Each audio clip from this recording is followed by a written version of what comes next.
Tonight, we travel into a chapter of human history unlike any before it. An era when the weapons created to end wars became so powerful that using them would have ended everything. When two ideologies faced each other across a divided world. When the very survival of civilization became something that could not be assumed, that had to be negotiated day by day, crisis by crisis, decision by decision, through decades that stretched like centuries to those who lived through them. The Cold War began in the ashes of the Second World War, when the alliance that had defeated fascism fractured along lines that would define the next half-century. On one side stood the United States and its allies, committed to capitalism and what they called the free world. On the other stood the Soviet Union and its allies, committed to communism and what they called the liberation of the working class. Between them lay not merely disagreement, but fundamental incompatibility. Two visions of human organization so different that coexistence seemed impossible, that each side believed the other must eventually either convert or collapse. But this was not a war like others. The weapons that both sides accumulated made traditional warfare unthinkable. The atomic bombs that had ended the war against Japan had demonstrated a destructive power that made all previous weapons seem primitive. And within years, both superpowers possessed not merely atomic but hydrogen bombs, weapons thousands of times more powerful. Weapons that could destroy entire cities in single flash. Weapons that accumulated in arsenals measured not in dozens or hundreds but in thousands. Enough to destroy human civilization many times over. The result was a strange new kind of conflict. A war of shadows and threats, of espionage and propaganda, of proxy battles fought in distant countries and technological races that reached beyond the Earth itself. The superpowers could not fight directly without risking the end of everything, so they fought indirectly, supporting opposing sides in conflicts across the globe, competing for influence and allies, measuring success not in territory conquered, but in ideological ground gained or lost. Tonight, we explore this era not as political history, but as human experience, as the lived reality of generations who grew up under the nuclear shadow, who built their lives in a world that might end at any moment, who developed the strategies and technologies and strange rituals that allowed survival in conditions that seemed designed to make survival impossible. We will descend into the bunkers built to shelter leaders, while the surface burned. We will listen to the radio broadcasts that carried forbidden words through the Iron Curtain. We will stand at the wall that divided a city, and eventually a continent. We will sit in the control rooms where fingers hovered over buttons that could have ended everything. The pace will be gentle. The details will accumulate slowly. Some chapters will take us into command centers, others into ordinary homes where families practiced drills they knew could not save them. Some will focus on the great crises when war seemed inevitable. Others will focus on the quiet years when the tension simply continued. When the fear became so constant it seemed almost normal. When children grew up accepting as ordinary what no previous generation had ever faced. So settle in, adjust your pillow one final time, let the weight of the day release, and prepare to journey into the shadow between two worlds, into the decades when humanity possessed the power to destroy itself and somehow, through some combination of wisdom and luck and the peculiar logic of mutual destruction, chose not to. The evening deepens, history waits in silence, and we begin. In the autumn of 1961, when leaves fell gold across a wounded continent, and the summer's warmth still lingered in the stones of ancient streets, a barrier rose through the heart of a sleeping city, not of sacred stone or temple purpose, but of wire and concrete, and the terrible mathematics of fear. We begin in the hours before the wall, when Berlin still breathed as one city, when families walked freely between East and West, when the division existed only in documents and distant negotiations, when the line that would soon become impassable was merely a boundary on maps that few ordinary citizens ever consulted. Berlin had been divided since the war's end, split among the victorious powers who had fought their way into the Nazi capital from different directions. The western sectors, controlled by America and Britain and France, had merged into a single zone, while the eastern sector remained under Soviet control. But the division was porous, permeable, a boundary that millions crossed daily for work and family and the ordinary business of life. The city's subway system ran beneath both halves, its trains passing from one world to another without passengers noticing the transition. The streets that connected neighborhoods paid no attention to the political geography that had been imposed upon them. The problem, from the Soviet perspective, was that too many people were choosing to leave. East Germany was hemorrhaging its population through this open door. Young people seeking opportunity in the West. Professionals fleeing a system that constrained them, families simply wanting the freedoms they could see but not access. The numbers were staggering. Millions had departed since the war's end. So many that East Germany was losing the very people it needed to build the socialist paradise it promised. Something had to be done to stop the bleeding. The decision was made in secret, the preparations conducted in darkness.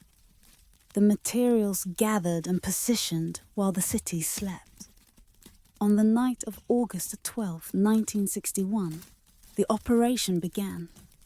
Soldiers unspooled barbed wire through cobblestone streets, stretched it across roads that had been thoroughfares, positioned it along the invisible line that had suddenly become terribly visible. By morning, Berlin had awakened to a new reality. Neighbors could no longer visit neighbors. Workers could no longer reach workplaces. Families found themselves severed from relatives who lived only blocks away, but might as well have been on different planets. The initial barrier was crude. Barbed wire and wooden posts, soldiers standing guard at crossings that had been open hours before. But within days the construction began that would transform this temporary measure into something permanent, something that would endure for nearly 3 decades. The concrete blocks arrived, grey slabs stacked into walls that grew taller day by day. The guard towers rose at intervals, their searchlights ready to sweep the ground between the barriers. The death strip took shape, a no-man's land between the walls where the earth was raked smooth, so that footprints would reveal any attempt to cross, where obstacles were placed to slow anyone foolish enough to try. The wall cut through the city without regard for human geography. It severed streets, leaving pavement that led to walls of concrete where yesterday there had been open roads. It bisected cemeteries, leaving families unable to visit the graves of their ancestors.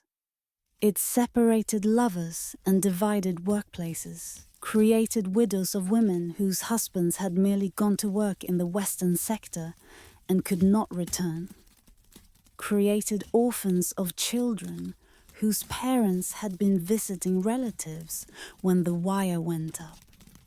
We traced the wall's path through the neighborhoods it wounded, through the spaces it created and destroyed. The famous landmarks, the Brandenburg Gate isolated in its own no man's land, Checkpoint Charlie, where diplomats and journalists crossed under watchful eyes. These were merely the visible points of a barrier pair that wound for nearly 100 miles, encircling West Berlin completely, transforming a half city into an island, surrounded not by water, but by concrete and the absolute determination that no one would cross without permission. The attempts began almost immediately. People desperate to reach families on the other side, people unwilling to accept that a wall could truly separate them from their own lives. In the early days, some simply jumped, leaping from windows in buildings that stood on the border, where the facade itself had become part of the wall. Photographs captured these moments, bodies suspended in air, fire brigades on the western side holding nets and blankets, the terrible uncertainty of whether the leap would end in freedom or in death. As the wall grew more sophisticated, so did the attempts to breach it. Tunnels were dug through the sandy Berlin soil, passages of desperate hope carved through earth that remembered when it was not prison. The tunnels were engineering marvels of a kind, shored with wood, equipped with ventilation, sometimes stretching hundreds of feet beneath the death strip, emerging in basements on the western side, where families waited in terrified anticipation. Some succeeded, delivering dozens of people to freedom. Others were discovered, their diggers arrested, and their intended passengers captured before they could descend into the darkness that might have delivered them. People hid in vehicles modified with secret compartments, spaces barely large enough to hold a human body, concealed beneath engine blocks or within specially constructed fuel tanks. The border guards developed techniques to detect these hidden passengers, probing with mirrors and listening devices, the cat and mouse game evolving constantly. Some made it through. Others were discovered, their drivers arrested, their passengers returned to the world they had tried so desperately to escape. The guard towers became temples to a terrible vigilance, their occupants armed and authorized to shoot anyone attempting to cross, their searchlights sweeping through the night hours, their observation turning the death strip into a stage where tragedy played out again and again. The orders were clear. No one was to escape, and the guards who failed to stop attempts would themselves face consequences. The wall demanded not just obedience, but active enforcement, required the people who manned it to become instruments of the division they were maintaining. We meet the ghosts who haunt this concrete ribbon, the names recorded and the names forgotten, the young and the old, those who almost made it, and those who never had a chance. Peter Fechter was 18 when he attempted to cross, was shot and fell in the death strip, lay bleeding and crying for help while cameras from the western side recorded, and guards from the eastern side watched without approaching, forbidden from helping, forbidden from acknowledging the humanity of the young man dying in the space between worlds. His death took nearly an hour, his cries gradually fading, the last sounds of a life that had simply wanted to be somewhere else. The wall's presence shaped the psychology of the city, created a population that learned to live with division as ordinary, that raised children who did not remember when the streets had been connected, that developed a strange familiarity with the unfamiliar landscape of concrete and wire. The West Berliners could see the wall from rooftops and elevated platforms, could wave to relatives they might not see again for decades, could shout messages across the death strip in hopes that voices could cross where bodies could not. The East Berliners were taught not to look, not to approach, not to acknowledge the barrier that surrounded them, except as protection against the fascist West. The official name was the Anti-Fascist Protection Ramp. The rhetoric insisting that the wall existed to keep Western aggression out rather than to keep Eastern citizens in. The double-speak became so familiar that some came to believe it, or at least to act as though they believed it, the line between acceptance and pretense becoming blurred after years of enforced agreement. The chapter fades into the strange silence that settled over the wall's shadow, the quiet of a wound that would take 28 years to heal.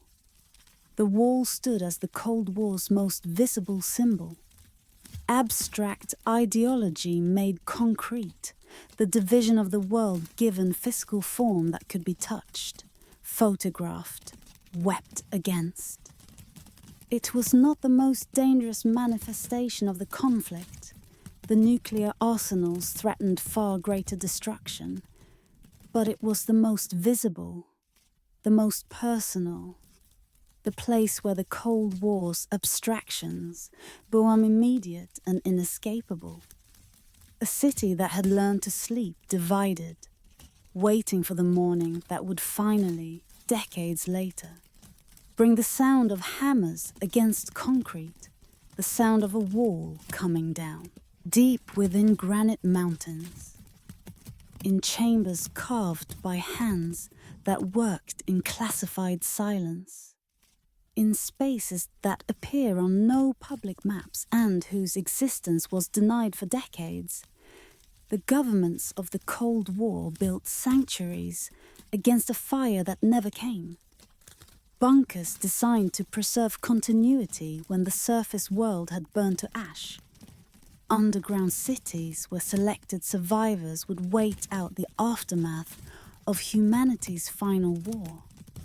Cathedrals of survival dug into the bones of the earth itself. We descend through blast doors thick as castle walls. Doors designed to withstand pressure waves that would flatten ordinary buildings. Doors that sealed with mechanical precision against the radiation that would poison the world above.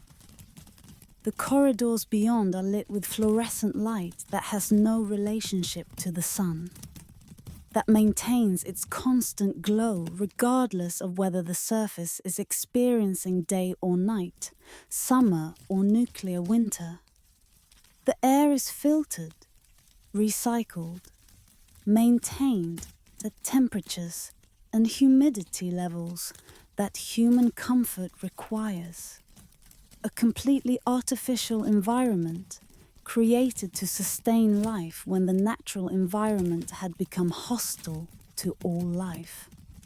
The bunker beneath Cheyenne Mountain in Colorado was carved from granite that had formed hundreds of millions of years before humanity existed. Rock chosen for its hardness, its resistance to shock, its ability to absorb the forces that would be unleashed by nuclear detonation. The excavation removed nearly 700,000 tons of stone, creating chambers large enough to hold buildings. Buildings that were themselves mounted on massive springs to absorb the shaking that would accompany any near miss.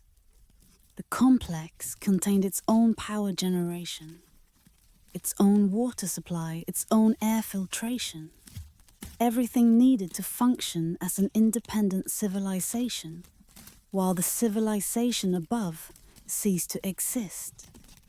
The purpose was continuation, the maintenance of command and control during and after nuclear attack, the preservation of the ability to coordinate response, even when the cities that had issued orders were gone. The screens that lined the walls displayed tracking information from radar stations and satellites, the constant monitoring of Soviet missiles that might at any moment transform from theoretical threat to actual trajectory. The officers who staffed these rooms practiced responses to attacks that they hoped would never come, rehearsing scenarios that would have meant the end of the world they knew. Similar facilities existed throughout the Soviet Union. Bunkers beneath the Ural Mountains, command centers in the outskirts of Moscow, underground cities whose populations would have measured in thousands. The Soviet facilities were generally deeper, more extensive, reflecting a defensive philosophy that assumed attack was inevitable and survival required preparation beyond anything the Americans planned. Some of these complexes could house entire government ministries, could sustain populations for years, could maintain the machinery of the state even as the state's surface manifestations were being vaporized. We explore the mathematics of survival they calculated, equations that reduced human needs to numbers, that determined how much water per person per day would maintain life, how many calories would prevent starvation, how much air circulation would prevent suffocation, how thick the concrete must be to stop radiation from seeping through. The calculations were precise and terrible, reducing survival to engineering problem, ignoring the psychological questions of whether survival in such conditions would constitute life worth living. The bunkers maintained supplies for months or years of isolation. Canned food stacked in storage rooms that could feed small towns. Water tanks that held millions of gallons.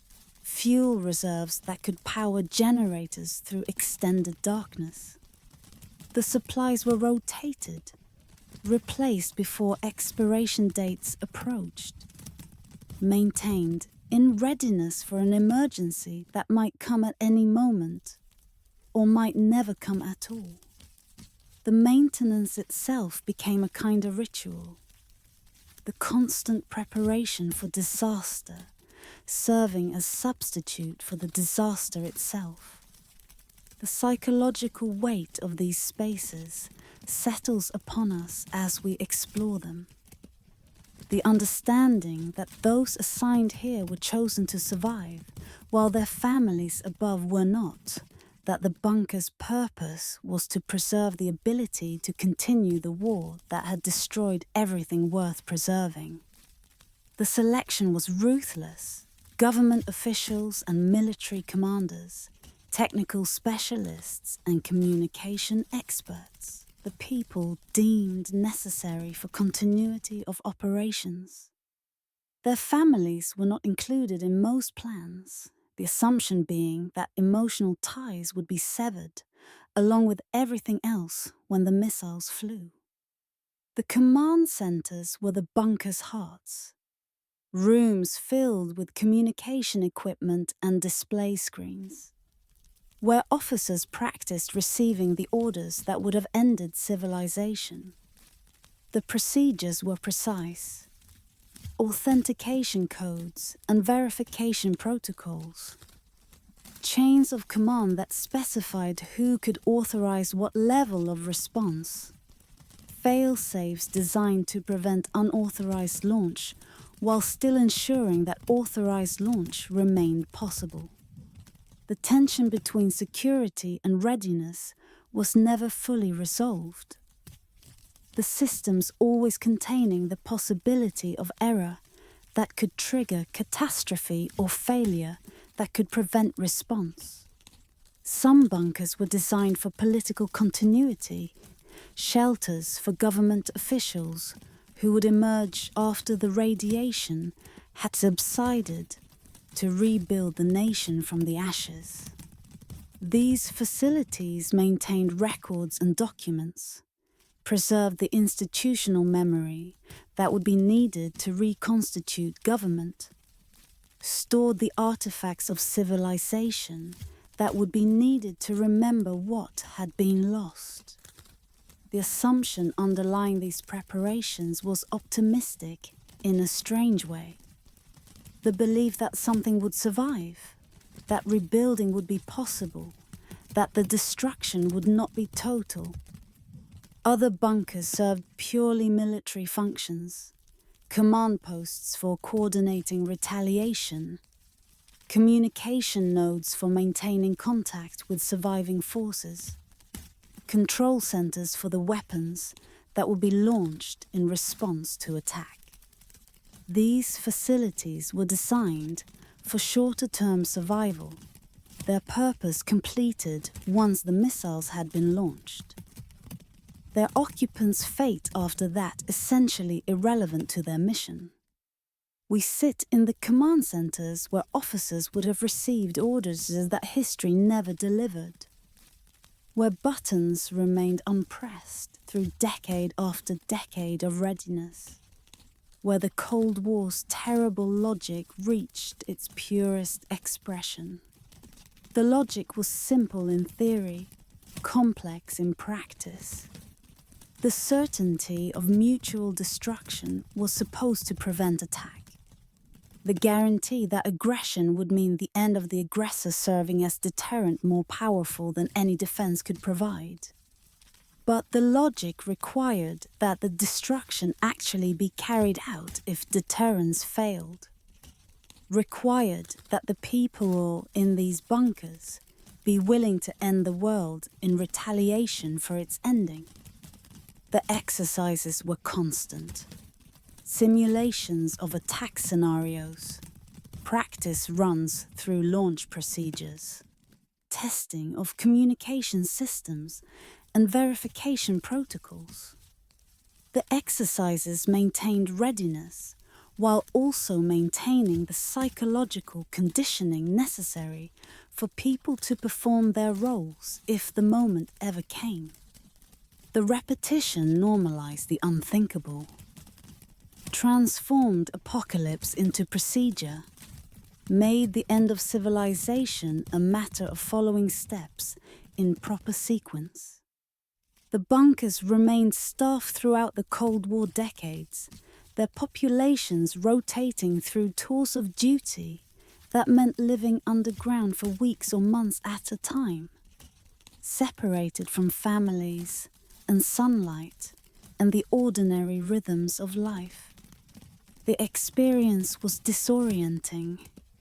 The constant artificial light, the recycled air, the knowledge of what the facility was designed for creating a constant low-level anxiety that never quite became terror and never quite faded into comfort. The chapter closes in the silence of decommissioned corridors, facilities that were once the most critical infrastructure on Earth now serving as museums or emergency management centers, or simply standing empty, their purpose superseded by the end of the conflict they were designed to survive. The massive blast doors that were once tested regularly now stand permanently open. The screens that once displayed missile tracks now show nothing. The supplies that were once constantly rotated have been removed or allowed to expire. But some facilities remain active, their purposes adapted to new threats, but their essential nature unchanged. Places where continuity of government would be maintained if catastrophe struck, where selected officials would retreat while the surface world dealt with whatever disaster had arrived. The Cold War created infrastructure that outlasted its original purpose. Bunkers that exist as insurance against possibilities that have not disappeared. Reminders that the capacity for destruction that made them necessary has not been eliminated, only redirected. The mountains still hold their secrets. The chambers still wait in darkness. And the question of whether they will ever be needed remains, as it has always been, unanswerable, until the moment when the answer arrives. In the darkness of Eastern European nights, when official broadcasts had ended and state-approved silence claimed the airwaves, when the government stations had completed their programming of approved news and ideological instruction and signed off until morning, there came other voices, transmissions from beyond the Iron Curtain, words carried on radio frequencies that governments could jam but never fully silence, reaching through static and interference into apartments where families huddled around receivers, listening to the forbidden, hearing the world that their own governments insisted did not exist. We tune into Radio Free Europe, into Voice of America, into the BBC World Service, understanding that during the Cold War, information itself became weapon and refuge, that truth broadcast from distant towers could matter as much as missiles in silos, that words could cross borders that armies could not breach. The broadcasts began in the early Cold War years, when the Iron Curtain had descended and the populations behind it were being systematically isolated from information that contradicted the official narrative. The transmitters were massive engineering achievements, antenna arrays that covered acres, sending signals powerful enough to penetrate the jamming that communist governments deployed like electronic curtains against the words they feared. The transmitters operated from multiple locations, Portugal and Germany and England and eventually other sites scattered around the Iron Curtain's perimeter. Their signals beamed eastward into the silence that governments had tried to create. The jamming was sophisticated and expensive, an acknowledgement that the broadcasts mattered, that the governments trying to block them understood the power of the words they were trying to silence. The jammers created walls of noise on the frequencies being used, static that sometimes overwhelmed the broadcasts entirely, and sometimes merely made them difficult to hear. The broadcasters and jammers engaged in constant cat-and-mouse games. Frequencies changed, power levels adjusted, the battle for audible space continuing year after year, while listeners strained to hear through the interference. We follow the signals through the ionosphere, bouncing between earth and sky in ways that radio engineers understood, but that seemed almost magical to listeners who did not. Voices from thousands of miles away arriving in their living rooms, carrying news that their own governments had decided they should not hear. The signals were strongest at night, when atmospheric conditions favored propagation, when the darkness that had fallen over the physical landscape also created conditions for the invisible landscape of radio waves to carry further. The broadcasters worked in studios that felt like missions. Journalists and defectors and believers in the power of words, crafting programs for audiences they would never meet, speaking into microphones that carried their voices into the unknown darkness beyond the curtain. Many of the staff were themselves refugees from the countries they were broadcasting to, people who had escaped and now devoted themselves to sending information back to those who remained. They understood the hunger for uncensored news because they had felt it themselves, had lived under regimes that controlled information with the same totality they controlled everything else. The programming was diverse. News reports that contradicted official versions of events, cultural programs that preserved traditions the governments were trying to suppress, music that had been banned, discussions of ideas that were forbidden. The broadcasts did not merely report what was happening in the West, but also reported what was happening in the East. Information that the governments were hiding from their own populations.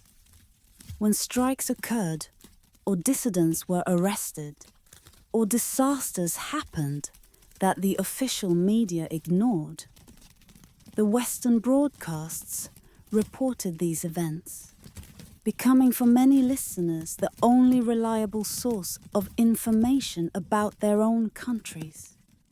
We meet the listeners, the student in Prague who first heard jazz through crackling static and felt his world expand beyond the borders his government had drawn around his imagination. The music was itself a kind of freedom, improvisation and individual expression that contradicted the collective conformity the regime demanded. He would tune in night after night, the music becoming gateway to understanding that there were other ways of being, that the world he had been told was the only possible world was actually just one option among many. We meet the dissident in Moscow who learned from foreign broadcasts that he was not alone, that others were questioning the system that presented itself as inevitable and unchallengeable. The isolation that the regime imposed was psychological as much as physical. The sense that everyone accepted the official reality, that questioning it was personal aberration rather than reasonable response to obvious contradictions. The broadcasts broke that isolation, revealed that millions of others were questioning, struggling, hoping for change. We meet the families who gathered in kitchens with the volume low, straining to hear through the jamming that sounded like the static of the universe itself, afraid that neighbors might hear, might report, might bring the consequences that listening entailed. The risk was real. Possession of shortwave radios capable of receiving foreign broadcasts was sometimes restricted, and listening to foreign broadcasts could bring official attention that ranged from career consequences to imprisonment. Yet millions took the risk, the hunger for uncensored information overwhelming the fear of what that hunger might cost. The broadcasts served different functions for different listeners. For some, they were windows into the world beyond the curtain, descriptions of life in countries they might never visit, news of events their own media ignored, evidence that the West described by their propaganda did not match the West that actually existed. For others, they were lifelines of hope, reminders that the current situation was not permanent, that change was possible, that the regimes that seemed so permanent were actually fragile, dependent on isolation and fear that information could erode. The governments understood the threat and responded accordingly. The jamming was one response, but there were others. Campaigns to discredit the broadcasts as propaganda, harsh penalties for those caught listening, the constant reinforcement of the message that foreign voices were enemies is speaking lies designed to undermine the socialist achievements that should inspire only gratitude. The intensity of the response was itself evidence of the broadcast's effectiveness. Governments do not expend enormous resources jamming signals that no one listens to or that have no effect. The broadcasters accumulated small victories over decades, shifts in public opinion that could be traced to information they had provided. Dissidents who cited the broadcasts as sources of courage, movements that organized using networks that had first learnt of each other through radio. The broadcasts alone did not bring down the communist governments, but they contributed to the erosion of the isolation on which those governments depended, helped create the conditions in which change became possible. The chapter fades into the frequencies where these voices still echo in imagination. The ghost broadcasts of a divided world reaching through time toward ears that still remember leaning close to hear the forbidden. The stations continue to operate today. Their targets shifted to new audiences behind new curtains, their mission adapted, but essentially unchanged. The belief that information matters, that truth has power, that words broadcast into darkness can reach those who need to hear them. The static has faded, the jamming has ceased in the places where it once roared. But the memory remains of nights when voices from far away carried hope through the interference, when listening was an act of resistance, when radio waves carried freedom across borders that seemed impossible. In October 1962, for 13 days that stretched like centuries, the world balanced on the edge of ending. A crisis born when American reconnaissance planes photographed missile sites rising from Cuban soil. When two superpowers pointed enough weapons at each other to destroy civilization several times over. When humanity came closer to nuclear war than before or since. When the fate of everything rested on decisions made by a handful of men in rooms that seemed too small for choices so vast. We enter the crisis slowly, as the world entered it through the grainy photographs that changed everything. Images taken from aircraft flying miles above the Cuban landscape. Images that required expert interpretation to reveal the terrible truth they contained. The analysts studied the shadows and shapes, compared them to known Soviet equipment, traced the patterns of construction that matched missile installations elsewhere. The conclusion was inescapable. The Soviet Union was placing nuclear missiles capable of reaching American cities on an island 90 miles from Florida's coast. The strategic implications were severe. The existing balance of nuclear terror depended on both sides having time to verify attacks before responding. The intercontinental missiles that each side possessed took approximately 30 minutes to reach their targets. Time that could be used to confirm that attack was real, rather than malfunction or misunderstanding. Missiles from Cuba could reach Washington in 5 minutes, reach most of the eastern United States in 10. The warning time that made deterrence stable would be effectively eliminated, the opportunity for verification destroyed, the chance of accidental war dramatically increased. President Kennedy was informed on October the 16th, shown the photographs that would define his presidency and nearly define humanity's end. The meetings that followed were held in the White House. Men in suits around wooden tables. Maps spread before them. The fate of millions resting on words chosen carefully or spoken in anger. The group that gathered was called the Executive Committee of the National Security Council.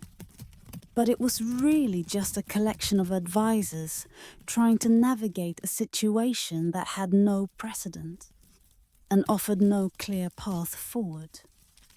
The options they considered ranged from diplomatic protest to full invasion.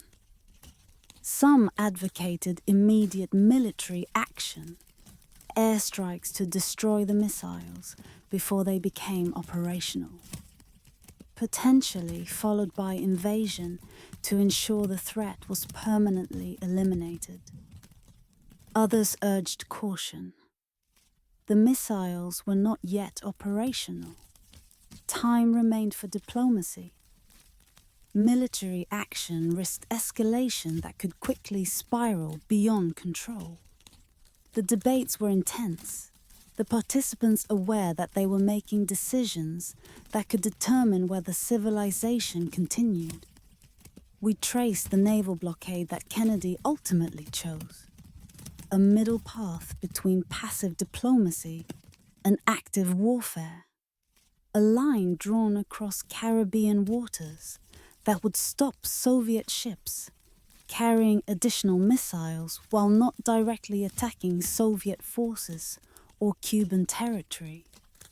The blockade was itself an act of war under international law, but it was calibrated to provide options, to create pressure without forcing immediate military response, to leave room for the Soviets to back down without appearing to surrender. The Soviet ships approached, the world watched, and the calculations grew increasingly desperate. American forces were raised to DEFCON 2, the highest alert level ever achieved, one step below imminent nuclear war. Bombers were airborne around the clock. Missiles were readied in their silos. Submarines were positioned for launch. The Soviet Union made similar preparations. Its forces also reaching maximum readiness. The machinery of apocalypse spinning up on both sides. The communication between Washington and Moscow was agonizingly slow. Messages taking hours to encode, transmit, decode, and receive response, while events moved at the speed of ships and fear. Kennedy would send a message and then wait through endless hours for reply, not knowing whether the reply would bring accommodation or escalation, whether the next message would be diplomatic language or nuclear detonation. The distance between capitals had never seemed so vast, the technology of communication so inadequate for the urgency of the moment. We sit in the rooms where Kennedy's advisors debated options that ranged from invasion to acceptance. The military leaders urged strikes, confident in American superiority, dismissive of the risks of escalation, viewing the crisis through lenses shaped by previous wars, where escalation had remained controllable. The diplomatic voices urged patience, aware of how easily miscalculation could trigger catastrophe, understanding that the Soviet leadership faced pressures of their own that might force them toward actions no one wanted. The submarines beneath the Caribbean surface carried a danger that the surface ships did not know about. Nuclear torpedoes that their commanders had authority to use without direct orders from Moscow. The American ships were dropping depth charges to force submarines to surface for identification, not knowing that the commanders below were operating under rules of engagement that permitted nuclear response to attack. In one submarine, pushed to the limit of endurance by days of depth charging and deteriorating conditions, the commander prepared to launch his nuclear torpedo. Convinced that war had begun, he was stopped by a single officer, Vasily Arkhipov, whose agreement was required under Soviet protocols before nuclear weapons could be used. Arkhipov argued for surfacing instead of firing, convinced his colleagues that they should verify the situation before taking irreversible action. The submarine surfaced, discovered that war had not begun, and the moment that could have ended everything passed into history as a close call that only became known decades later. On October 26th, a letter arrived from Khrushchev, rambling, emotional, searching for a way out of the crisis that both sides now recognized could destroy them both. The letter suggested a deal. The missiles would be removed if the United States pledged not to invade Cuba. The tone was desperate, the language of a man who had looked into the abyss and wanted to step back. But before Kennedy could respond, a second letter arrived on October 27, harder, more formal, adding demands for removal of American missiles from Turkey. The advisors debated how to respond to contradictory messages, how to navigate the apparent hardening of the Soviet position. The solution that emerged was elegant in its simplicity. Respond to the first letter, ignore the second, accept the deal that had been offered before the additional demands arrived. The response went out, the world waited, and on October 28th, the Soviet Union announced that the missiles would be removed. The crisis passed, the ships turned back, the missiles were dismantled and returned to the Soviet Union. The world exhaled, barely comprehending how close it had come to ending. The relief was overwhelming, the gratitude for survival mixing with the recognition that survival had depended on decisions that could easily have gone differently, on luck as much as wisdom, on the restraint of individuals whose names most people would never know. But the silence that follows is not relief alone. It is the recognition that the world survived by margins too narrow for comfort, that the machinery of destruction built by both sides had nearly operated as designed, that the deterrence that was supposed to prevent war had nearly failed to prevent the war that would have ended everything. The crisis became turning point, the beginning of efforts to control the weapons that had nearly been used. The recognition that communication between the superpowers needed to be faster and more reliable. The understanding that the Cold War logic of confrontation had brought humanity to a brink it could not afford to approach again. In deserts that had known only silence and stone for millennia, the Cold War planted gardens of a different kind, test sites where nuclear weapons bloomed in terrible flowers of fire, where the earth itself was transformed into glass, where the atmosphere filled with particles that would circle the globe and fall as invisible rain on children who had never heard of the conflicts that created them. We journey into these landscapes of transformation, places where human power reached its most destructive expression, where the Cold War's abstract competition became physical reality inscribed upon the land itself. The testing began almost immediately after the first bombs were used in war, as both superpowers rushed to develop weapons of ever-increasing power. As scientists who had created the atomic bomb found themselves creating weapons that made their earlier work seem modest by comparison. The first American test site was in Nevada, desert chosen for its remoteness, its low population, its landscapes that seemed already desolate enough that destruction would go unnoticed.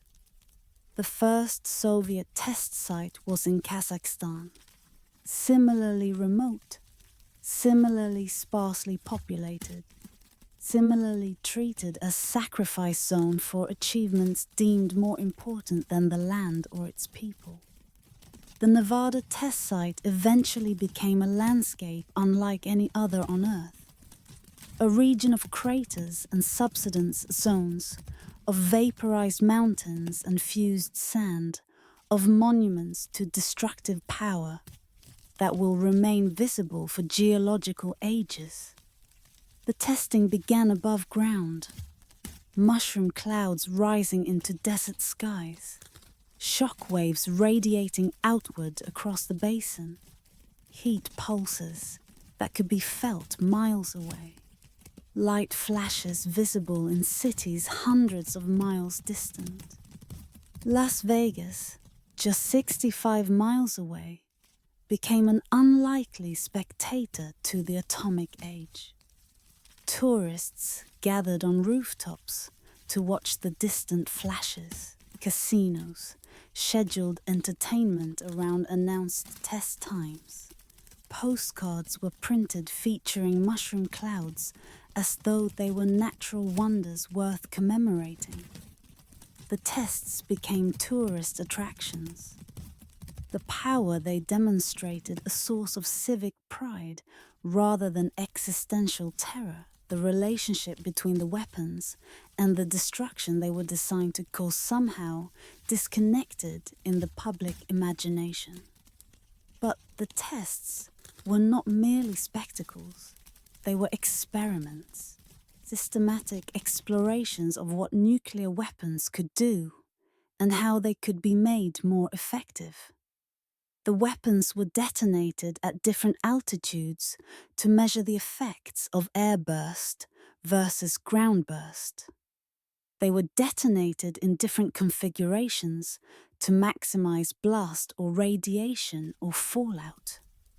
They were surrounded by structures and vehicles and animals positioned to measure what the weapons did to things like what they would be used against.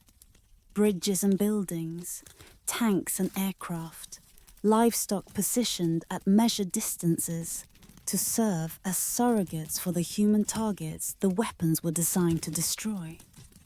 The above-ground testing released radiation that did not stay in the desert, that rode the winds across the continent and around the world, that fell on communities that had never consented to Servia's experiment. The downwind populations, ranchers and farmers in Nevada and Utah, communities that happened to be in the path of the prevailing winds, received doses of radiation that would later be linked to elevated cancer rates, to thyroid abnormalities, to suffering that was dismissed or denied for decades before being acknowledged. We traveled to Semipalatinsk in the Soviet steppes, where the testing was hidden from the world, but not from the local populations who lived downwind and downstream. The Soviet testing program was even more secretive than the American one, its effects on local populations even less acknowledged. its scale eventually exceeding anything the Americans conducted. The polygon, as the test site was called, saw hundreds of detonations over 4 decades, creating a landscape of craters and contamination that will remain hazardous for centuries. The nearby villages were not evacuated. They were studied. The Soviet scientists wanted to understand the effects of radiation on human populations, and the villagers provided unwilling subjects for observation. The elevated cancer rates, the birth defects, the generational effects that appeared in children born to parents who had been exposed, all were documented, analyzed, filed away in classified archives, while the populations affected received neither acknowledgement nor treatment. The hydrogen bomb tests took the destruction to another scale entirely. The first American hydrogen bomb detonated in 1952, completely vaporized the island on which it was placed, leaving only a crater on the ocean floor where land had been. The Soviet Union responded with its own hydrogen tests, including the largest nuclear detonation in history, the Tsar Bombardski, 50 megatons of explosive force, a weapon so powerful that its designers had deliberately reduced its yield from the theoretically possible 100 megatons, because they feared even they could not control what they had created. The atmospheric testing eventually became untenable, not because of the destruction at the test sites, but because of the contamination that spread globally. Radioactive fallout was detected in milk consumed by children on other continents, was measured in the bones of people who had never approached a test site, was accumulating in the environment in ways that transcended the Cold War divisions that had created it. The Limited Test Ban Treaty of 1963 pushed testing underground, hiding it from cameras but not eliminating it, continuing the competition beneath the surface rather than above it. The underground tests created their own landscapes, subsidence craters where the earth collapsed into the voids created by vaporized rock, circular depressions that pocked the desert floor like the marks of enormous impacts. The underground tests continued for decades. American and Soviet and eventually other nations' explosions, creating seismic signals that monitoring stations around the world learned to distinguish from earthquakes, the Earth itself becoming medium for the Cold War's continued competition. The chapter settles into the strange silence that follows nuclear detonation.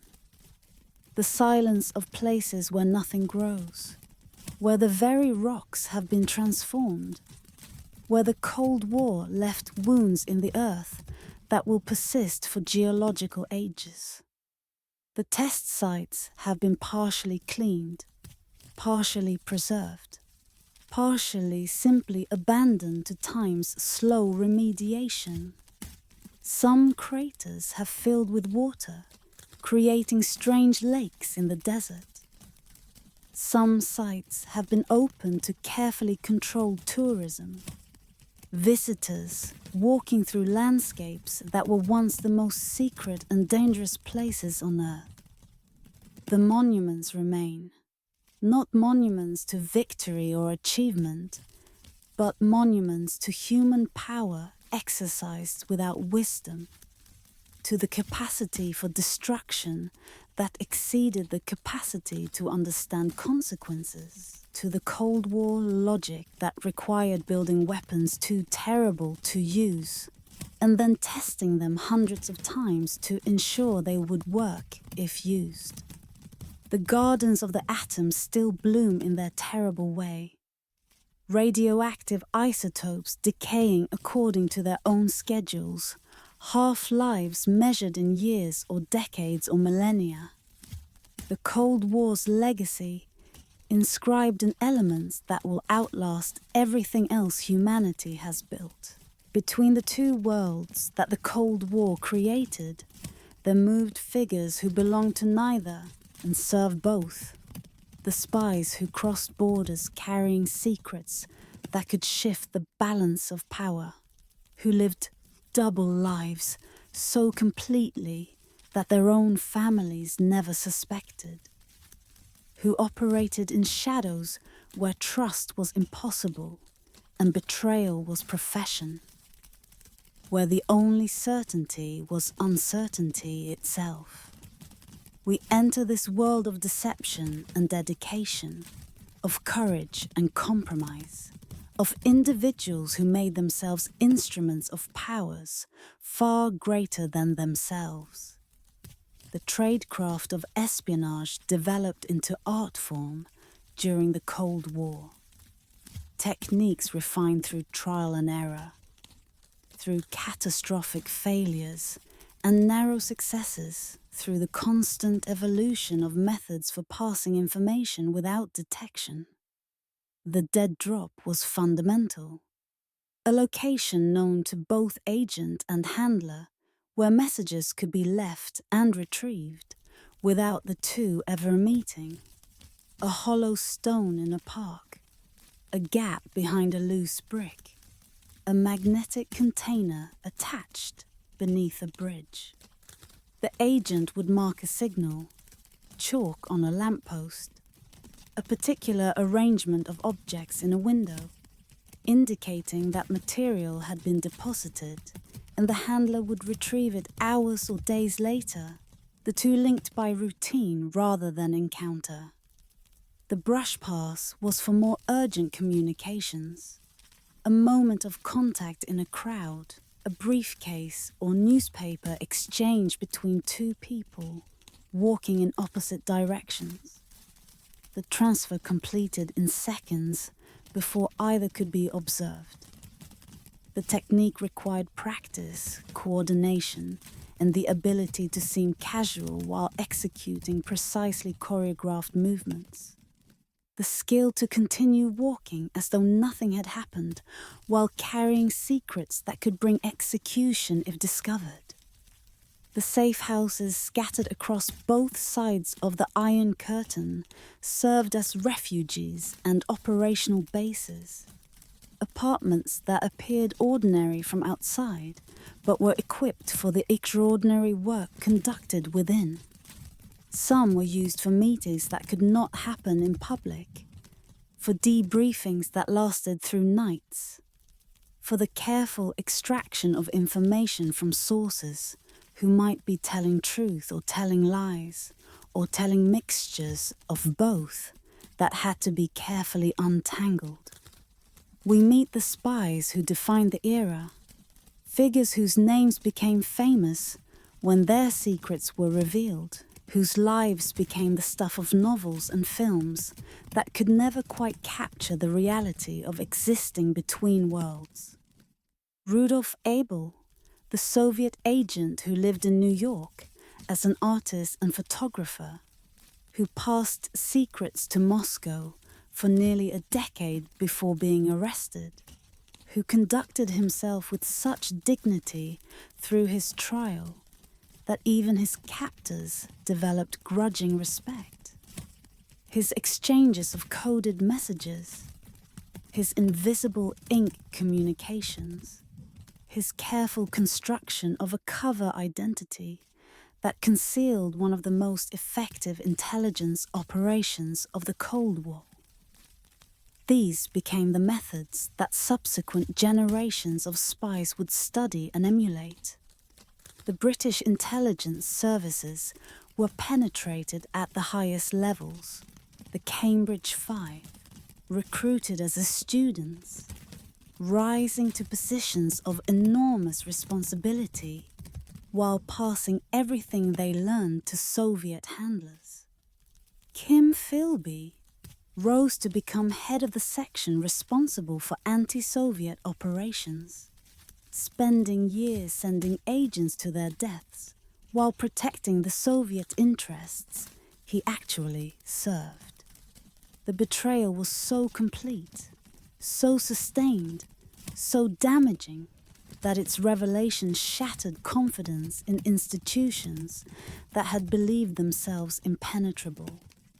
The Soviet side suffered its own devastating penetrations. Oleg Penkovsky, colonel in Soviet military intelligence, who passed thousands of documents to the West, including crucial information about Soviet missile capabilities that would prove vital during the Cuban Missile Crisis. Penkovsky's motives were complex. Disillusionment with the Soviet system, genuine fear of nuclear war, personal grievances that had accumulated over years of service. His information may have helped prevent catastrophe, but his reward was execution when he was eventually discovered. The defectors presented special challenges. Individuals who walked across borders carrying secrets in their memories, who had to be debriefed and evaluated and protected from the retribution their former masters would certainly attempt. Some defectors were genuine, bringing information of enormous value. Others were plants sent to spread disinformation, to identify Western intelligence methods to serve their original masters while appearing to betray them. Distinguishing real from fake became consuming obsession for the agencies that received them. The bridges where captured spies were exchanged became sacred spaces of the Cold War. Liminal zones where the two worlds touched briefly before separating again, where individuals crossed from one reality to another in carefully choreographed moments of high tension. The Glienicke Bridge between East and West Berlin became famous for such exchanges. Figures walking from opposite ends toward the middle, passing without speaking, each returning to the world they had betrayed or served. The most famous exchange brought Rudolf Abel home in return for Francis Gary Powers, the American pilot shot down over Soviet territory while flying reconnaissance missions. Powers had parachuted from his failing aircraft rather than activating the self-destruct mechanism, had been captured and tried and imprisoned, had become embarrassment to both sides, to the Americans who denied the flights until confronted with irrefutable evidence, to the Soviets who had to acknowledge that American aircraft had been freely overflying their territory for years.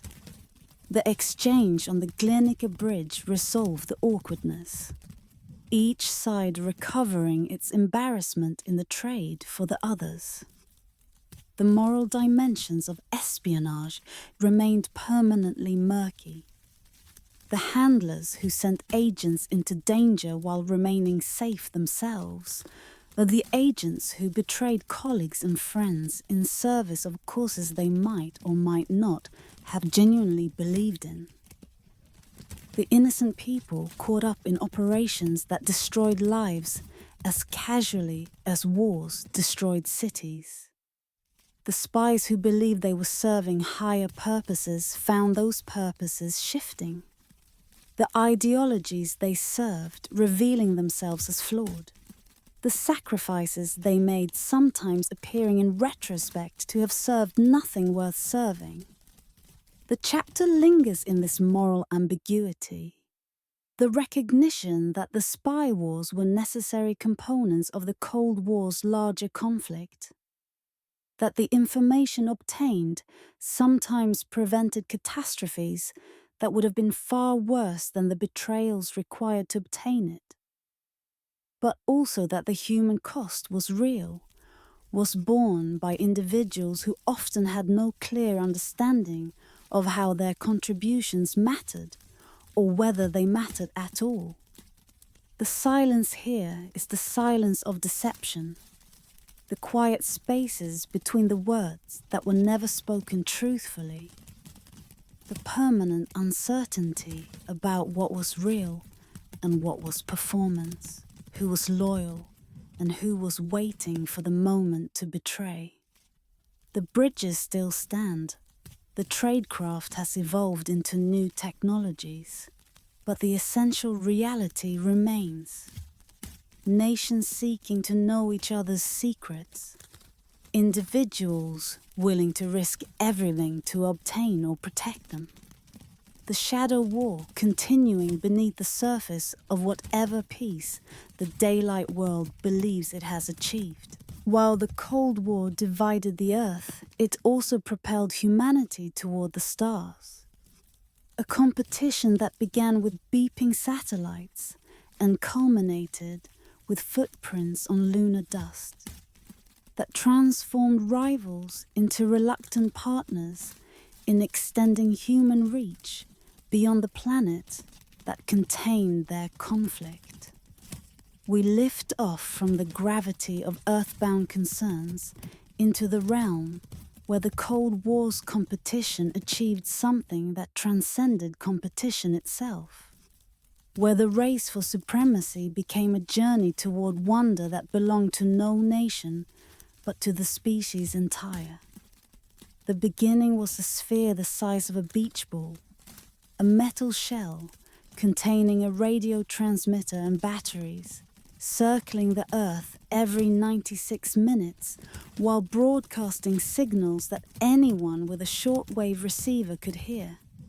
Sputnik, launched by the Soviet Union in October 1957, was technically simple, but its implications were profound. The same rockets that could lift a satellite could lift a nuclear warhead. The nation that controlled space controlled the high ground of any future conflict. The technology that had seemed safely theoretical was suddenly, audibly, visibly real. The American response was initially humiliating. Rockets exploding on launch pads, satellites failing to reach orbit, the technological superiority that Americans had assumed suddenly revealed as assumption rather than fact. The Soviet successes continued. The first animal in orbit, the first probe to impact the moon, the first photographs of the moon's far side. Achievement after achievement, establishing a lead that seemed insurmountable. Then came Yuri Gagarin, the first human being to leave the planet, to see the Earth as a sphere hanging in the blackness, to experience weightlessness in orbit, to return and describe what no poet had ever witnessed because no human being had ever seen it. His single orbit on April the 12th, 1961, lasted less than 2 hours, but it transformed human history as fundamentally as any event before it. We were no longer bound to the surface. We could leave. The American response came from President Kennedy, who declared that the United States would land a man on the moon before the decade ended. The goal was explicitly competitive, a target chosen not because the moon was scientifically optimal, but because it was far enough that the Soviet lead could be overcome, dramatic enough that achievement would be unmistakable, difficult enough that success would demonstrate clear superiority. The space race was transformed from series of incremental achievements into single-focused objective that would consume national resources and attention for the remainder of the decade. The Mercury program proved that Americans could survive in orbit.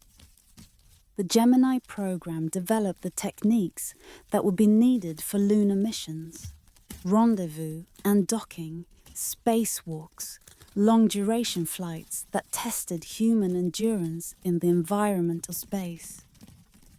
Each mission built toward the ultimate objective. Each success and failure contributing knowledge that would eventually enable the crossing that no one had ever made.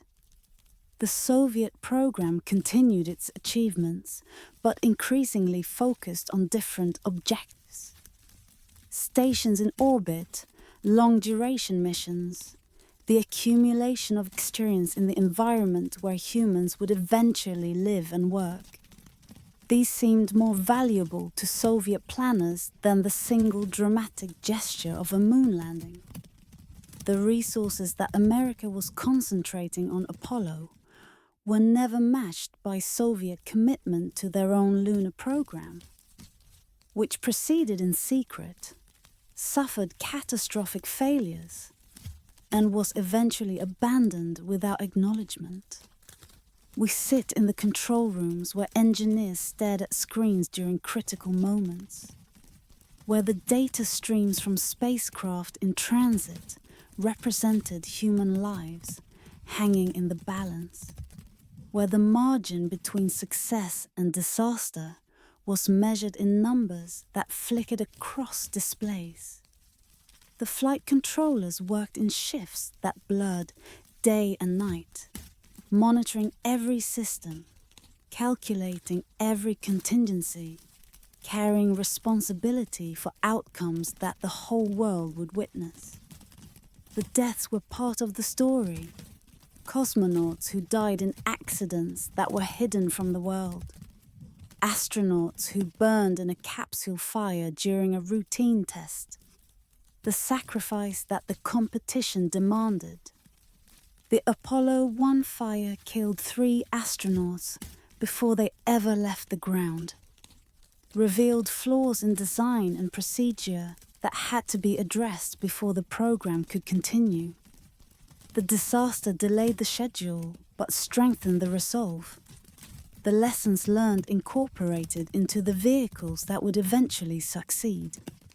Apollo 11 lifted off in July 1969, carrying 3 men toward a destination that humanity had dreamed of reaching since first noticing the silver light in the night sky.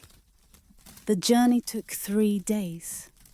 The spacecraft growing smaller in Earth's sky, while the moon grew larger ahead. The familiar becoming distant, while the distant became destination. The lunar module descended on the 4th day, its fuel running low as Armstrong searched for a landing spot free of boulders.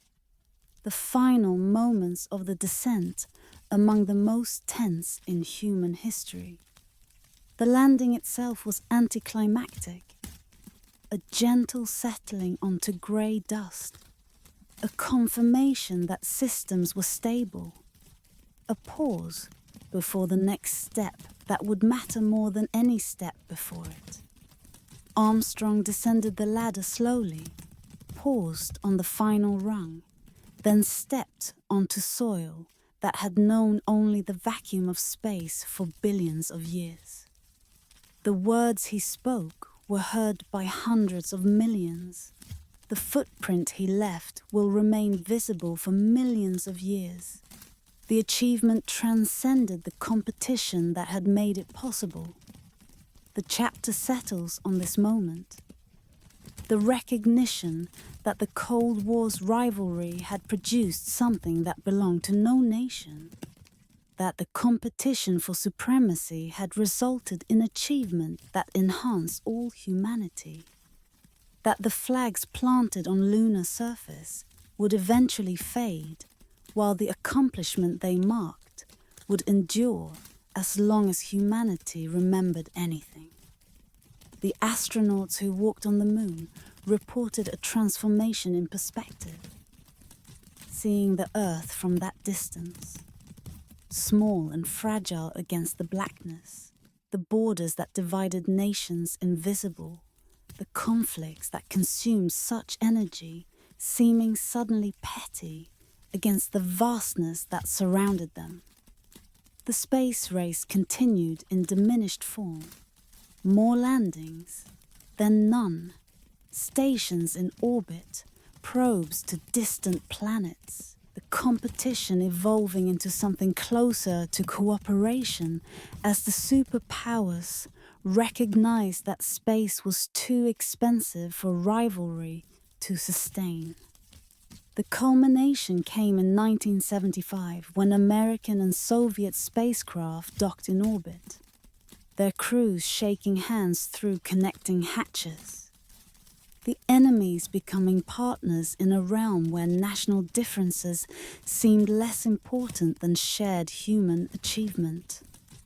The silence here is the silence of space itself, the void that received human visitors and will keep their artifacts for epochs beyond imagining.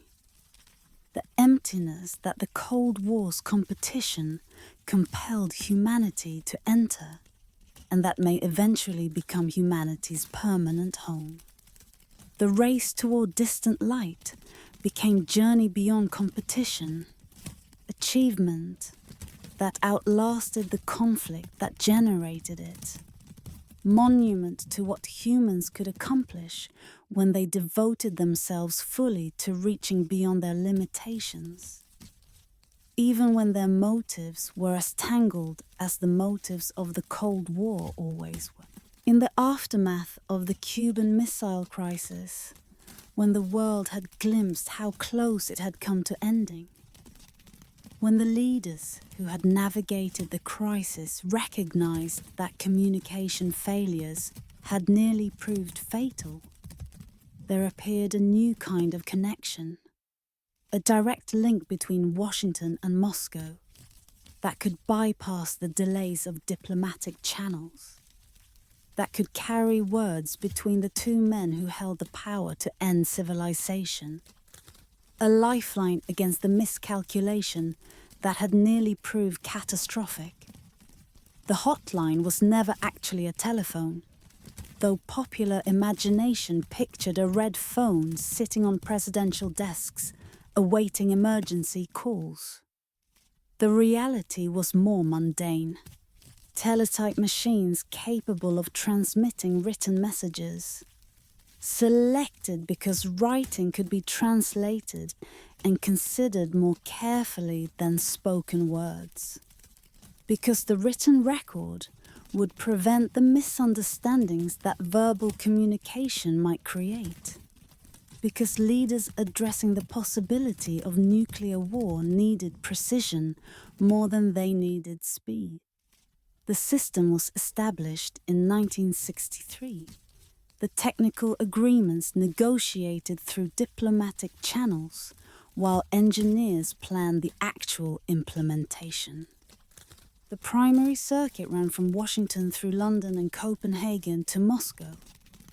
The secondary circuit ran through Tangier. The redundancy, ensuring that communication could continue even if one path failed. The equipment was tested constantly, the same messages transmitted in both directions to confirm that the system remained functional, a kind of meditation repeated across decades, words that had no meaning except to prove that meaning could still be exchanged. The first actual use came during the Six-Day War in 1967, when the Soviet Union wanted to clarify its intentions as conflict erupted in the Middle East, when the risk of superpower involvement in regional conflict made direct communication between Washington and Moscow essential. The messages were careful, diplomatic, designed to reduce the chance of misunderstanding, to provide information that might prevent escalation, to demonstrate that both sides wanted to avoid the wider conflict that might otherwise have developed. The system was used again during the Yom Kippur War, when Soviet threats to intervene on behalf of Egypt raised the possibility of direct superpower confrontation, when American forces were raised to high alert in response, when the tension required management that only direct communication could provide. The messages passed through the hotline helped both sides understand each other's positions, helped create the space for diplomatic resolution, helped prevent the escalation that both sides feared, but that the logic of their positions might otherwise have required. We explore the strange intimacy of this connection. The operators who became familiar with their counterparts' typing rhythms across years of test messages, who developed working relationships with people they would never meet, whose professional lives were devoted to maintaining a channel they hoped would never need to be used for its intended purpose.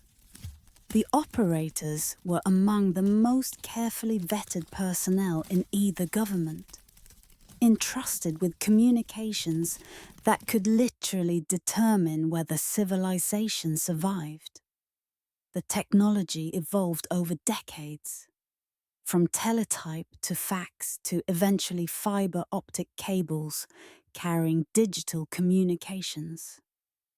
Each upgrade improved reliability and speed, reduced the chance of technical failure at crucial moments, but the fundamental purpose remained unchanged, ensuring that the leaders of the two superpowers could communicate directly when circumstances required, that no delay in transmission could contribute to the catastrophe that delay might otherwise cause. The hotline was symbol as well as system, evidence that even enemies could recognize shared interests, that even in the depths of the Cold War, there existed common ground that both sides needed to maintain. The system represented the minimum cooperation necessary for mutual survival. The acknowledgement that however much the superpowers might oppose each other, they shared a commitment to avoiding the outcome that neither could survive. The messages that passed through the system were never made public in real time, but some have been declassified decades later, revealing the careful language that leaders use when addressing the possibility of nuclear war. The tone was formal, diplomatic, stripped of the rhetoric that each side used when addressing domestic audiences. The messages sought clarity rather than advantage, understanding rather than victory, the recognition that in nuclear crisis there were no victories available, only varieties of disaster to be avoided. The chapter lingers in the silence between transmissions, the held breath waiting for response, the hope that communication could prevent the catastrophe that seemed always possible. The operators sitting at their machines, waiting for test messages or actual communications, maintained a kind of vigil, presence that was essential even when nothing was happening, readiness that could never relax, because the need might arise at any moment without warning. The system continues to exist today, updated beyond recognition from its original form, its purpose adapted to new circumstances, but its essential function unchanged. The guarantee that the leaders of nuclear powers can communicate directly when events require, that no technical failure or diplomatic delay can prevent the exchanges that might avert disaster. The telephone that never rang, or rather the teletype that rarely typed anything important, stands as monument to the Cold War's strange logic. The recognition that even enemies locked in existential conflict needed to maintain channels for cooperation. that the competition for survival required collaboration on survival itself in schoolrooms across America and the Soviet Union, in the ordinary spaces where children learned arithmetic and reading and the skills they would need for lives they were not certain they would live. Generations learned lessons that no previous children had needed. How to recognize the flash that would precede the shockwave.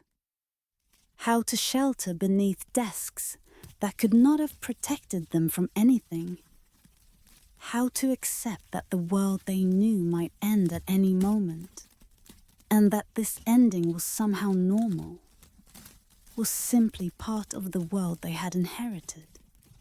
The drills began in the early 1950s.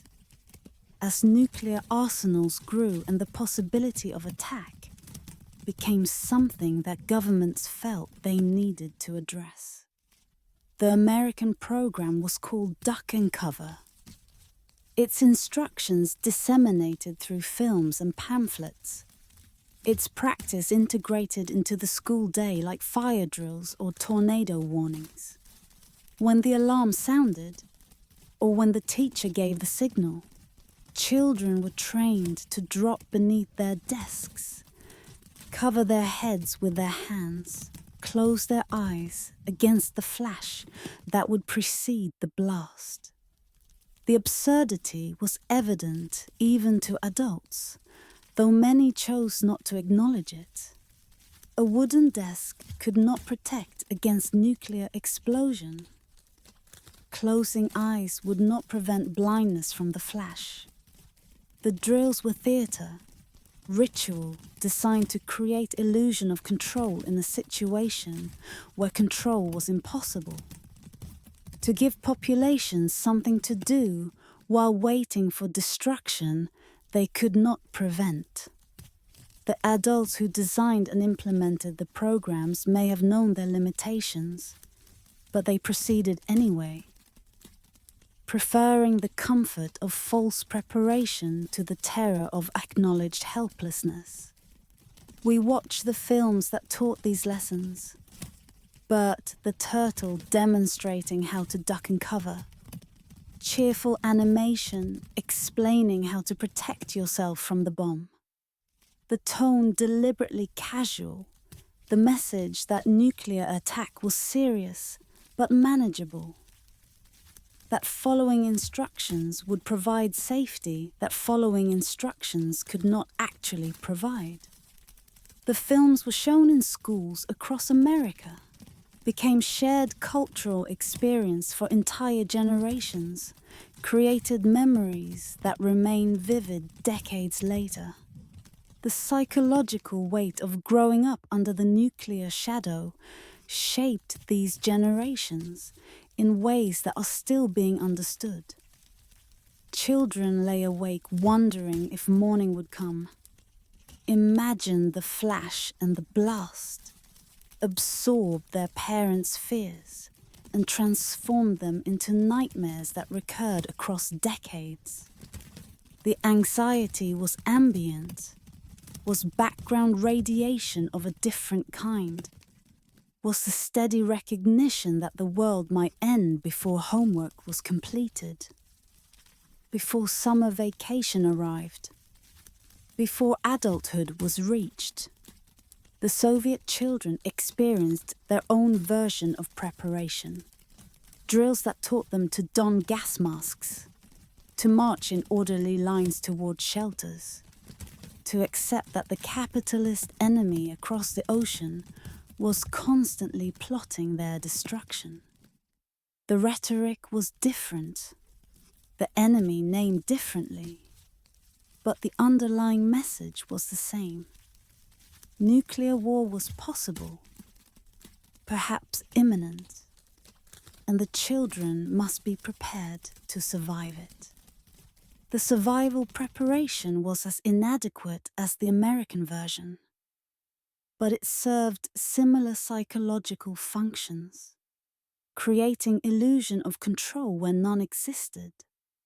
The fallout shelter movement represented private preparation for public catastrophe. Families building backyard bunkers, stocking them with provisions, practicing the routines that would be followed when the sirens sounded. The government encouraged this preparation, published pamphlets explaining how to construct shelters, how much water to store per person per day, how long food would need to last before it would be safe to emerge. The shelters ranged from elaborate underground structures to converted basements, from expensive professional installations to improvised constructions made from whatever materials were available. The shelters raised moral questions that the preparation literature rarely addressed. Who would be admitted when the crisis came? Whether neighbors who had not prepared deserved to share the supplies of those who had? Whether weapons should be stockpiled to defend against desperate survivors who might seek shelter in structures not designed for them? The ethics of survival in apocalypse were never satisfactorily resolved.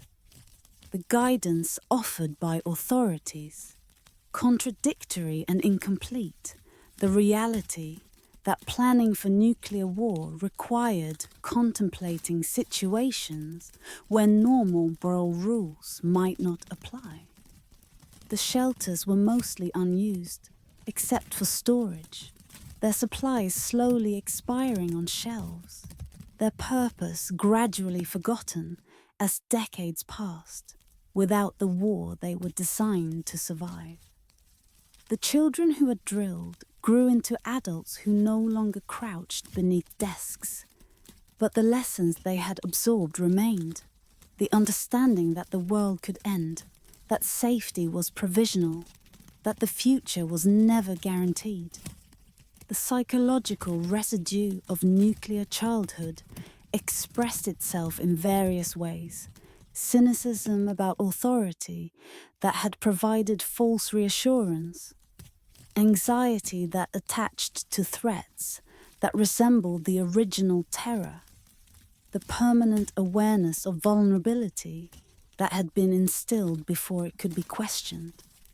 The chapter settles into this residue, the dreams that Cold War children still sometimes have, the instinctive flinch at bright flashes in the sky, the knowledge absorbed so young that it became part of identity rather than information. The desks still stand in schoolrooms, but children no longer crouch beneath them waiting for bombs. The drills have ended. The films are historical artifacts. The shelters have been converted to other purposes, or have simply crumbled into the earth they were dug from. But the children who drilled have not forgotten, cannot forget, because the lessons were learned too early, too thoroughly, too much a part of becoming who they became. They carry the Cold War in their memories, in their responses to threat and uncertainty, in their awareness that the world they pass to their own children remains the same world that might have ended before they were old enough to understand why. The ending came not in the fire that had been prepared for, not in the apocalypse that had been planned against, not with the bang of weapons, but with the clink of hammers on concrete. As people gathered at barriers they had been told would stand forever and began dismantling them with hand tools, with determination, with joy that had been waiting decades to be expressed. We returned to Berlin in November 1989, when the announcement came by mistake, when crowds gathered at checkpoints that guards had not been told to open, when the moment that everyone had imagined arrived in ways that no one had quite predicted. The day had been ordinary until it wasn't. A press conference was held in East Berlin. A government spokesman reading announcements about relaxed travel restrictions, responding to a reporter's question about when the new rules would take effect. Immediately, without delay, Sadat, not realizing that he was changing history with words he had not been authorized to speak, that his impromptu answer would be broadcast to millions who would act on it before the government could clarify or retract. The crowds began gathering at the checkpoints as evening fell. At Bornholmerstrasse and other crossing points where the phone had stood for 28 years, where guards had been trained to prevent exactly this kind of gathering. The crowds grew larger, the mood uncertain. Would the guards enforce the rules that had always been enforced? Or would something different happen? Something that had never happened before? The guards at Bornholmerstrasse made the decision that changed everything. Overwhelmed by numbers they could not control, confused by orders that had not arrived, perhaps simply tired of manning a barrier that suddenly seemed absurd, they opened the gates. The crowd surged through, crossing from east to west for the first time in most of their lives, embracing strangers on the other side, weeping with the release of tension that had lasted longer than many of them had been alive. The news spread and more checkpoints opened. The guards at each making similar calculations. That resistance was impossible, that the moment had arrived, that whatever happened next, the old order was already gone. Through the night, thousands crossed and recrossed, many making the journey simply to prove it could be made, to see the other side they had glimpsed from a distance for so long, to verify that the impossible had actually become real. The physical dismantling began almost immediately. People with hammers and chisels attacking concrete that had seemed permanent, chipping away pieces that would become souvenirs, eventually selling for significant sums as fragments of history. Proof that the individual had been present when the wall came down. The official demolition came later. Cranes and bulldozers removing what hand tools had begun.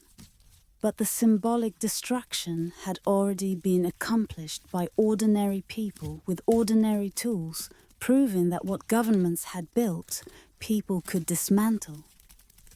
We traced the cascade that followed, the communist governments of Eastern Europe falling one after another, the systems that had seemed permanent revealing themselves as hollow. The populations that had been taught to accept the existing order, discovering that the order had lost the will to maintain itself. Poland and Hungary had begun the changes before the wall fell. But the wall's fall accelerated everything, demonstrated that change was possible in ways that previous changes had not quite proven.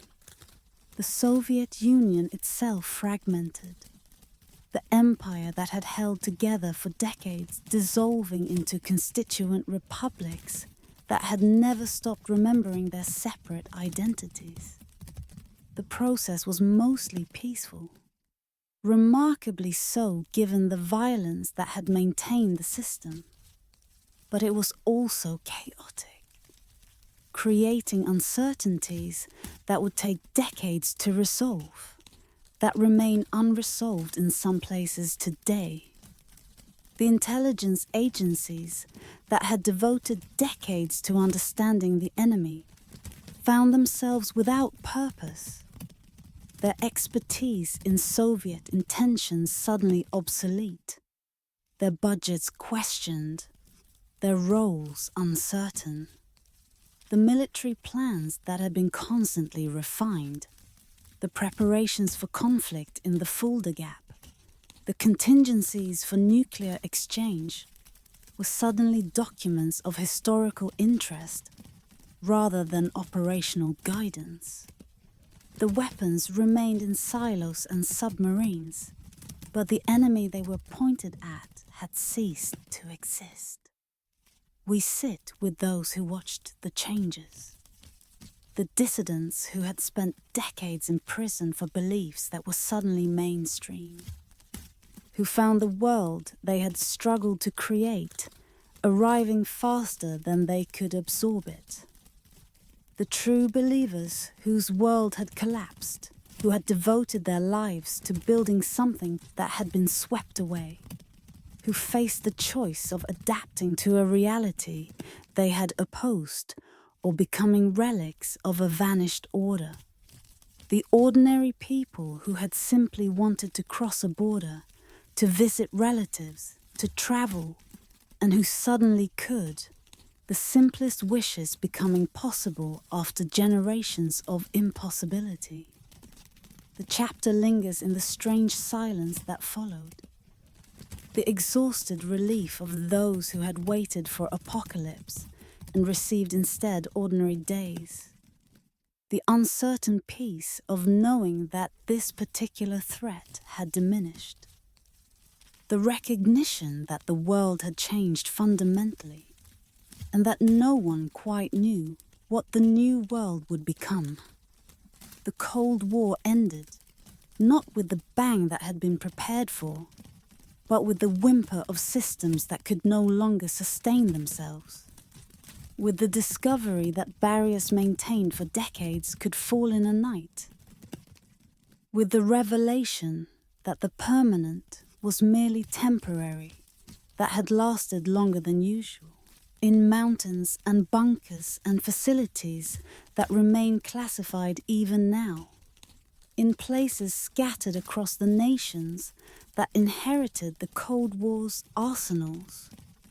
The weapons persist, diminished in number but not eliminated, maintained by technicians who inherited duties from predecessors who inherited them from the weapons' original creators, waiting in readiness for conflicts that may never come but cannot be ruled out. We descend into this inheritance, into the maintenance of apocalypse that continues decades after the conflict that created it ended. The weapons require constant attention, not the dramatic attention of crises, but the mundane attention of maintenance, the regular inspections and component replacements that ensure the weapons will function if they are ever needed. The technicians who perform this work are among the most carefully screened personnel in any military, entrusted with devices of unimaginable destructive power, trained in procedures that allow no margin for error. The facilities where nuclear weapons are stored combine maximum security with minimum visibility, installations that appear unremarkable from outside, that could be mistaken for ordinary military bases or industrial facilities that reveal their true purpose only to those with clearance to know. The weapons rest in specially designed storage, protected against accident and unauthorized access, maintained at temperatures and humidity levels that prevent deterioration, monitored constantly for any sign of problem. The missiles in their silos are descendants of the original designs, modernized repeatedly over decades, their guidance systems updated, their warheads refurbished, their fundamental purpose unchanged since they were first deployed during the Cold War's depths. The silos are scattered across remote landscapes, deliberately dispersed to prevent any single attack from destroying them all, connected to command centers by communication systems that have been upgraded many times, but that still serve the same function. To receive orders and to launch, the submarines still patrol deep waters, carrying enough firepower to devastate entire nations, maintaining the deterrence that once justified their existence. The submarine patrols continue according to schedules that remain classified. The vessels disappearing beneath the surface for weeks or months at a time, undetectable and unchallengeable. The ultimate insurance against first strike, the guarantee that retaliation would be possible no matter how successful an attack might otherwise be. The bombers that once stood ready for nuclear missions still exist, though in reduced numbers, their crews still training for missions they hope never to fly, their aircraft still capable of delivering the weapons they were designed to carry. The alert posture has relaxed since the Cold War's end. Bombers no longer sit armed on runways waiting for orders. But the capability remains.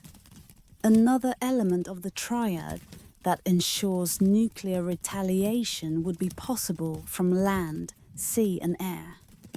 We explore the efforts to reduce these arsenals, the treaties negotiated through decades of painstaking diplomacy, the weapons dismantled and their materials repurposed, the slow and contentious process of eliminating tools that were built to eliminate everything.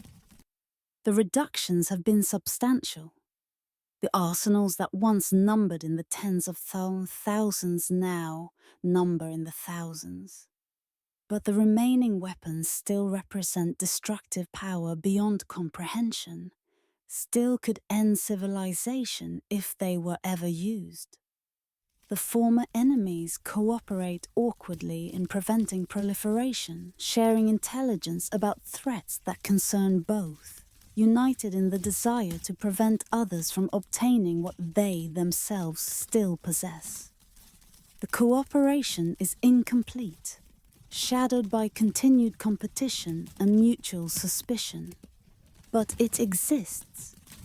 Recognition that the spread of nuclear weapons creates dangers that transcend the differences between the nations that already have them. The chapter settles into the complex silence of nuclear maintenance, the understanding that the Cold War created forces that cannot simply be wished away, that the weapons will require attention for decades or centuries more, that humanity learned to split atoms before it learned to live with the consequences of that knowledge. The technicians continue their work. The submarines continue their patrols. The missiles remain in their silos. The arsenals diminished, but not eliminated. The capacity for apocalypse preserved against the possibility that it might someday be needed. The weapons outlasted the conflict that created them, will outlast the people who maintain them, will require attention from generations not yet born. The inheritance is permanent, or as permanent as anything human can be. The knowledge of how to build such weapons cannot be forgotten. The materials from which they are made cannot be unmade. The possibility they represent cannot be eliminated entirely. The Cold War ended, but its most dangerous legacy continues, waiting in the darkness of vaults and silos and submarines. The tomorrow that was prepared for still possible, even though the yesterday that prepared for it has faded into history. In the abandoned facilities and decommissioned bases, in the museums that preserve Cold War artifacts and the archives that hold its secrets, in the memories of those who lived through it, and the histories that try to capture what living through it meant, the conflict continues to resonate, not as living threat, but as history that shaped everything that followed. as lessons that remain relevant even as the specific fears have faded, as warning and wonder combined in the memory of how close the world came to ending and how it managed, somehow, to survive. We walk through museums where missiles stand like monuments, where children who never knew the fear-touch equipment that was built to destroy cities, where the Cold War has become exhibit rather than experience. The missiles are painted and preserved, their destructive potential neutralized, their presence now educational rather than threatening. Guides explain what the weapons could have done, how close they came to being used, the logic that created them, and the luck that prevented their use. The former secret cities have opened their gates, places that existed only in classified documents now receiving tourists. The facilities that built weapons now producing peaceful technologies or simply rusting in place. The cities have lost their secrecy, but also their purpose. Their populations diminished as the reason for their existence has disappeared. Their future uncertain as they search for new identities to replace the identities that secrecy provided. The archives release their secrets gradually. Documents declassified according to schedules that balance historical interest against continued sensitivity. Revelations emerging decades after the events they describe. The plans for wars that were never fought reveal how close those wars came. The intelligence assessments that proved wrong reveal the uncertainties that decision-makers faced. The communications that have been preserved reveal how decisions were made in moments when the wrong decision could have been fatal. The veterans of the Cold War grow fewer each year. The scientists who built the weapons, the soldiers who would have used them, the diplomats who negotiated their limits, the spies who lived double lives in service of their causes. Their memories fade into history, their experiences becoming material for historians rather than living knowledge. The direct connection to what the Cold War felt like, growing weaker as those who felt it pass away. The physical remnants decay according to their own schedules, the bunkers built for survival crumbling without the maintenance they were designed to receive. The surveillance installations losing their equipment to weather and vandalism. The borders that once divided the world becoming invisible as the structures that mark them disappear. Some remnants are preserved deliberately, maintained as memorials or museums, but most simply fade, returning to the landscapes from which they were built. The lessons remain contested. What the Cold War teaches about deterrence, about competition, about the risks and benefits of nuclear weapons, about the nature of ideological conflict. Different interpreters draw different conclusions, the history serving different purposes, depending on who is telling it. The same events supporting contradictory arguments about what they mean and what they teach. The chapter closes in the silence that falls after long struggles finally end. The exhausted relief of those who waited for apocalypse and received instead ordinary days. The strange peace of knowing that this particular threat has diminished. The sobering recognition that other threats have taken its place. The Cold War breathes its last in memory, in archive, in the dreams of those who lived through it, leaving behind a world shaped by its fears and somehow, despite everything, still here. The missiles have been dismantled or remain waiting. The walls have been torn down or stand as memorials. The spies have retired or died or been revealed. The children who drilled have become grandparents.